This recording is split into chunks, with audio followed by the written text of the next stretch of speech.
जय श्री हरि विष्णु। लक्ष्मी माता की जय हो। गौरी पुत्र गणेश की जय।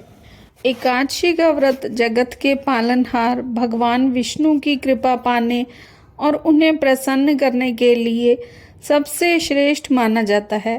पंचांग के अनुसार एक साल में 24 बार एकादशी का व्रत रखा जाता है।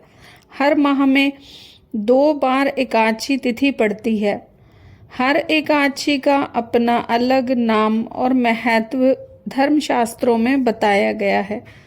मार्गशीर्ष मास के कृष्ण पक्ष की एकादशी को उत्पन्ना एकादशी के नाम से जाना जाता है।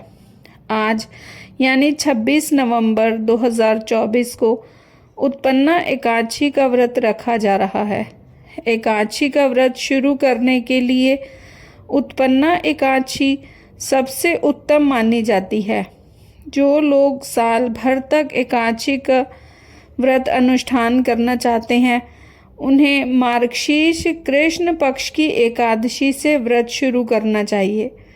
धार्मिक मान्यताओं के अनुसार मार्गशीर्ष मास के कृष्ण पक्ष की 11 को माता एकादशी प्रकट हुई थी और माता एकादशी की उत्पत्ति होने से ही इसे उत्पन्ना एकादशी कहा जाता है। इसी कारण उत्पन्ना एकादशी के दिन से ही एकादशी व्रत का अनुष्ठान किया जाता है। उत्पन्ना एकादशी के दिन श्री हरि की पूजा करने से जीवन में शुभ फलों की प्राप्ति होती है और सभी पापों का नाश होता है। उत्पन्ना एकादशी के दिन इसकी व्रत कथा का पाठ जरूर करना चाहिए।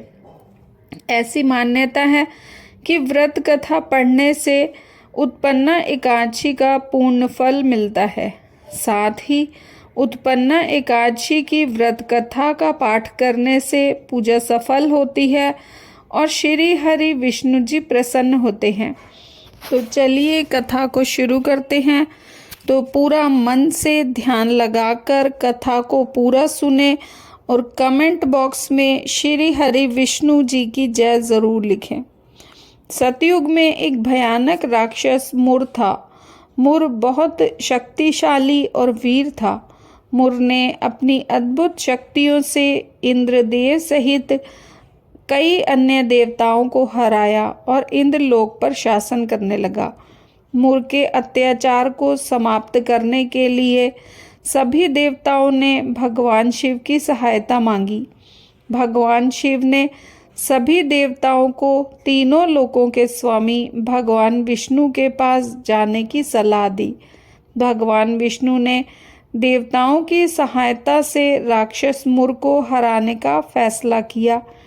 भगवान विष्णु अपने देवताओं के साथ चंद्रवती नामक नगरी में आए। इस नगरी का राजा दैत्य मुर था। भगवान श्री हरि विष्णु एक और थे। दूसरी ओर राक्षस मुर अपनी पूरी सेना के साथ युद्ध करने को तैयार था।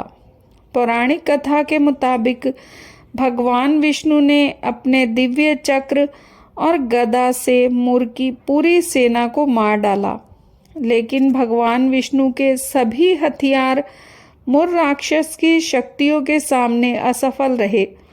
ना तो चक्र और ना ही गदा राक्षस मुर की गर्दन और शीश काट सकी।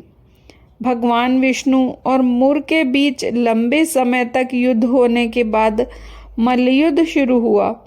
मल्लयुद्ध में अस्त्र शस्त्र का इस्तेमाल नहीं किया जाता, बल्कि शारीरिक बल का प्रयोग होता है। मान्यताओं के अनुसार भगवान विष्णु और मुर के बीच 10,000 वर्षों तक संघर्ष हुआ। युद्ध जारी रहता देख भगवान विष्णु ने युद्ध को छोड़कर बद्रिकाश्रम की हेमवती गुफा में विश्राम करने चले गए। भगवान विष्णु का पीछा करते हुए राक्षस मुर बद्रिकाश्रम पहुंचा। दानव मुर ने भगवान विष्णु को शयन करते देखा और सोचा कि ये उचित समय है उन पर प्रहार करने का। तभी राक्षस मुर के अंदर ऐसी भावना का प्रतिकार करने भगवान विष्णु के दिव्य शरीर से एक शक्तिशाली कन्या प्रकट हुई। वह कन्या गौरवशाली और शक्तिशाली थी और भगवान विष्णु की रक्षा करने के लिए बहुत से अस्त्र शस्त्रों से सुसज्जित थी। भगवान विष्णु की इस दैवीय स्त्री ने मुर को युद्ध में हराया और उसका शीश काटकर उसका वध कर दिया।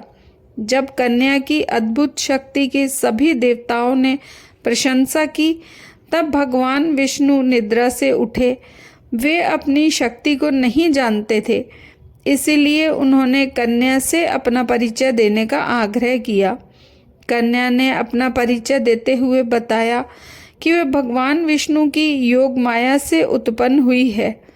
विष्णु ने उनकी स्त्री शक्ति से बहुत प्रसन्न होकर उनसे इस महान काम के लिए वरदान मांगने का आग्रह किया। श्री हरि की ऐसी बातें सुन उस दैवीय कन्या ने कहा, कृपया मुझे ऐसी शक्ति प्रदान करें जिसके प्रभाव से मेरे निमित्त व्रत पालन करने वालों के समस्त प्रकार के पाप नष्ट हो जाएं तथा उन्हें मोक्ष प्राप्त हो जाए। कृपया मुझे सभी तीर्थों में सबसे महत्वपूर्ण और सबसे अच्छा बनने की प्रेरणा दें। प्रभु, मुझे ऐसा वरदान दें कि मैं अपने भक्तों को मोक्ष, धर्म और धान्य दे सकूं।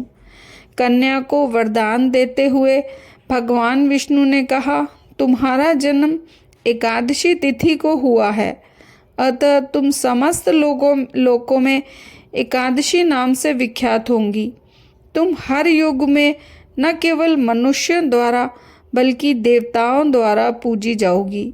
एकादशी व्रत से अधिक मुझे किसी अन्य चीज से प्रसन्नता नहीं होगी।